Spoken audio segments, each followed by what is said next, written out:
ମୁଁ ବୁଦ୍ଧିକେଶ ଭୟା ରିଟାୟାର୍ଡ଼ ଶିକ୍ଷକ।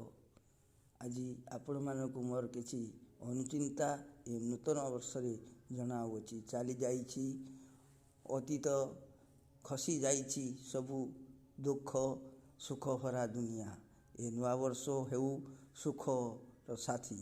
ସମସ୍ତ ଶାସକ ବୃନ୍ଦ ଓ ନେତା ଅଫିସର ଯେଉଁମାନେ ଜନତାର କାମ କରୁଛନ୍ତି ସେମାନେ ଯେପରି ଶପଥ ନିଅନ୍ତୁ ଯେ ସବୁବେଳେ ଲୋକଙ୍କର କାମ କରିବେ।